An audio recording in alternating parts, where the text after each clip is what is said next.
En 2009, les maires de Pointe-à-Pitre et des Abîmes décident de transférer les deux grands rendez-vous de leurs territoires respectifs à la communauté d'agglomération. Jazz à Pointe-à-Pitre et Théâtre Abîmes deviennent alors Îlot Jazz et Cap Excellence en théâtre. Patron, je vois comme des rochers sous l'eau. Mais non, c'est la baleine. Elle va encore sauter. Ouais. C'est pas le moment de changer de cap. La 5e édition du festival de théâtre s'est déroulée du 2 au 8 mai 2016 dans les 3 villes qui composent Cap Excellence. Un festival éclaté pour permettre à l'ensemble des habitants du territoire de profiter de cet événement majeur ouvert à tous. Cap Excellence ne cesse de progresser en qualité et nous recevons des artistes, des comédiens de la Caraïbe mais aussi d'ailleurs, des comédiens étrangers. Nous étalons les manifestations sur l'ensemble du territoire. BMAO nous a rejoints. Donc cette année en 2016, il y a eu des manifestations réservées aux enfants de la maternelle à l'école primaire, au collège. Sur le site de Girard Loquel, le centre culturel Girard Loquel à BMAO. Ensuite, nous avons eu aussi une participation au Mémorial Act avec la participation de Lisette Malidor, qui est, c'est vrai, une meneuse de revue, mais qui est aussi comédienne, c'est un talent qu'on ne lui connaissait pas, et qui nous a présenté Ourika. C'est un faux sentiment, ma vie, bientôt horreur. Je mourrai, me disais-je. Je veux mourir, mais je ne veux pas laisser la haine approcher de mon cœur. Ourika est une enfant déshéritée, mais l'innocence lui reste. Ce texte dramatique est adapté du roman éponyme de Claire de Duras, dont l'héroïne sombre dans la neurasthénie. C'est une page, on va dire, de notre histoire un peu parce que c'est une Sénégalaise, Ourika, une jeune fille qui a reçu une éducation française mais qui n'a pas pu donner libre cours à son amour pour un blanc. Donc elle est venue nous présenter cela, Lisette Malidor. Et évidemment, nous avons eu aussi tout un tas de manifestations sur le BIC où nous sommes en ce moment, qui est le lieu de naissance du théâtre aux Abîmes et à Cap Excellence. Pareil qu'on embauche ici? Peut-être. Je suis votre homme. Et tu sais faire quoi? Tailler de beaux steaks de baleine, par exemple. Harponner? Ça me connaît. Harponner, dépecer, trancher, hacher. Créée en région parisienne en 1986 par Valérie Goma, l'association Théâtre de la Ruche est installée en Guyane depuis 2007 dans l'île de Cayenne. Le spectacle proposé par la troupe est en fait un diptyque, embouteillage pour le tout public et N'enfant en voiture qui s'adresse au jeune public. Nous avons un théâtre qui s'adresse à des enfants de la maternelle jusqu'à l'université parce que je souligne que nous avons en Guadeloupe 3 lycées qui présentent au baccalauréat une option théâtre. Donc nous mettons les jeunes, les lycéens en contact avec les comédiens dans ce que nous appelons les classes coulisses. Ils vont dans les coulisses, ils prennent contact avec les comédiens, ils prennent contact avec les metteurs en scène et cela leur permet de toucher véritablement du doigt la réalité théâtrale. Et aussi, nous avons une multitude d'ateliers qui s'adressent à des jeunes en insertion et qui leur permettent de découvrir ce que c'est que le théâtre et parfois nous découvrons aussi des talents à cette occasion-là.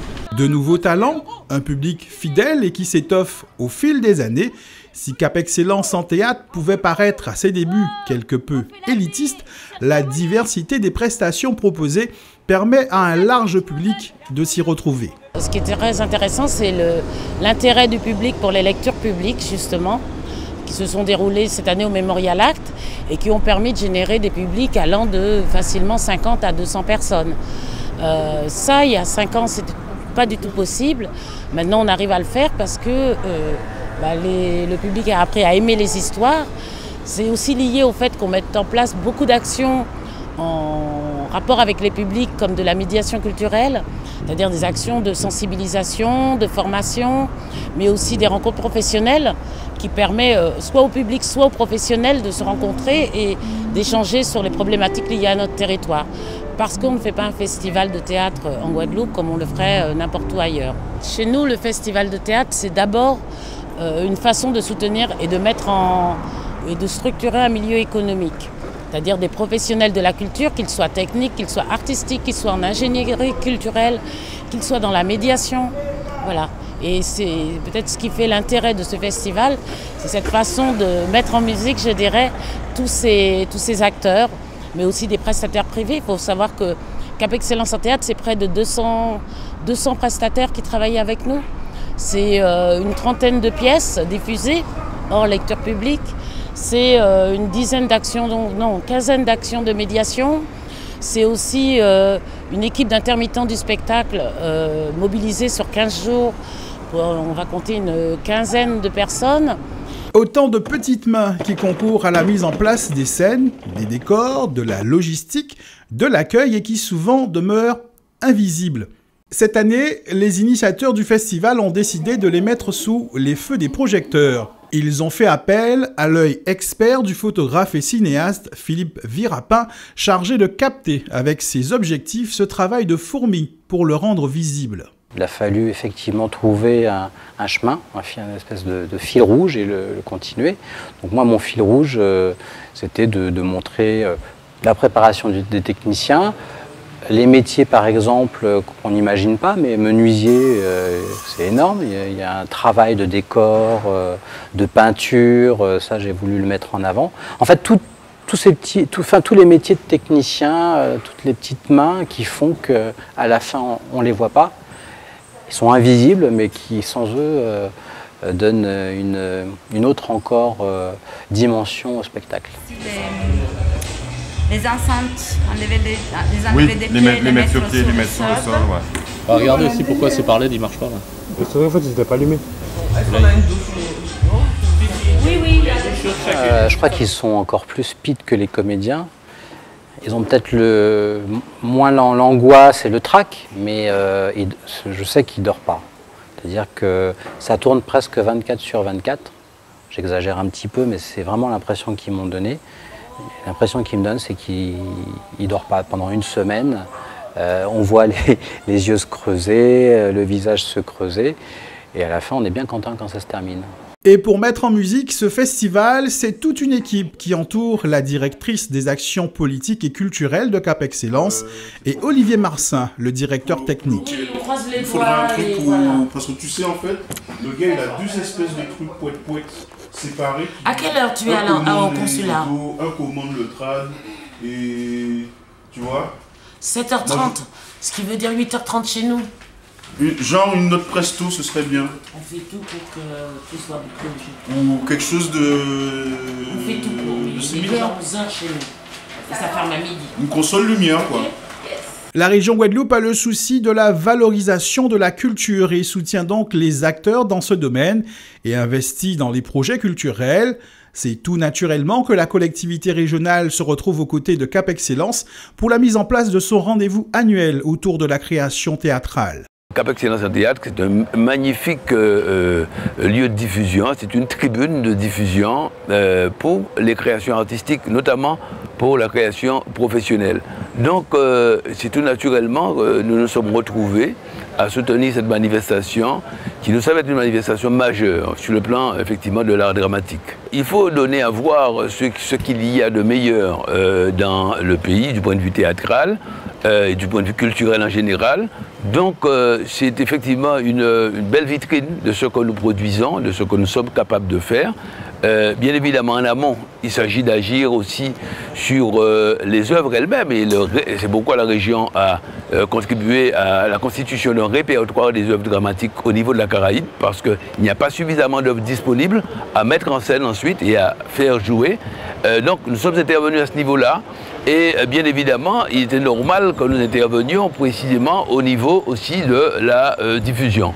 Donc, je dirais, la boucle est bouclée ainsi entre la mise en avant des œuvres majeures du répertoire du théâtre en Caraïbes et la diffusion qui est soutenue donc, à travers Cap Excellence en théâtre. Quand on a commencé avec Gérard Poumarou, les festivals, c'était l'un de nos objectifs.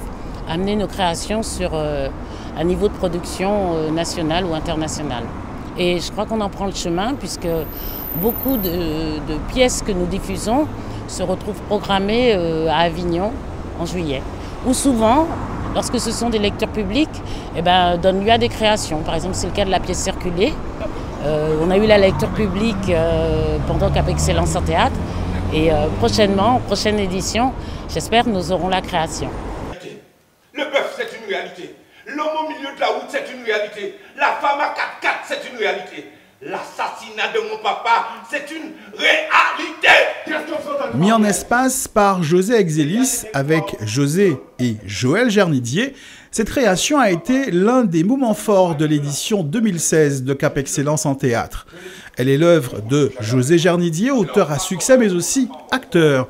Il fait partie de ceux qui contribuent à faire aimer le théâtre grâce à ses pièces populaires.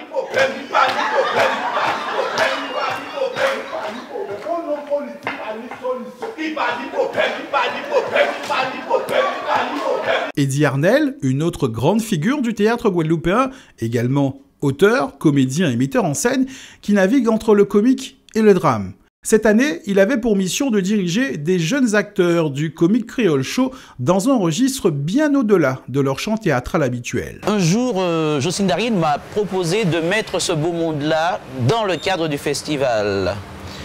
Alors j'ai répondu à Jocelyne que c'était bon, c'est plutôt des comiques. Est-ce que c'est le thème du festival, le théâtre comique? Ils ne sont pas habitués à tenir un texte. Et elle m'a dit justement, elle dit j'aimerais les voir en contre-emploi. J'ai dit ben, super, bienvenue dans mon monde, parce que j'aime bien les challenges, j'aime bien inverser les choses pour voir ce que l'art peut donner derrière l'expérience. Et on a opté pour mettre ce beau petit monde, ces petits jeunes-là, donc dans ce cadre festivalier. C'est une expérience qui a été très riche en émotions, d'une part parce que ça sortait de notre contexte, on n'était plus dans le contexte humoristique, on était dans un contexte, je vous dirais, dramatique, théâtral, vraiment théâtral. Et en fait, avec Eddie Arnel, c'est lui qui nous a coaché sur ce coup-là. C'était son projet d'ailleurs. On a dû lire un texte de façon sans émotion, sans aucune émotion. Avec Eddie, ils ont travaillé un texte qui allait à l'encontre du théâtre, tous les codes à l'encontre du théâtre.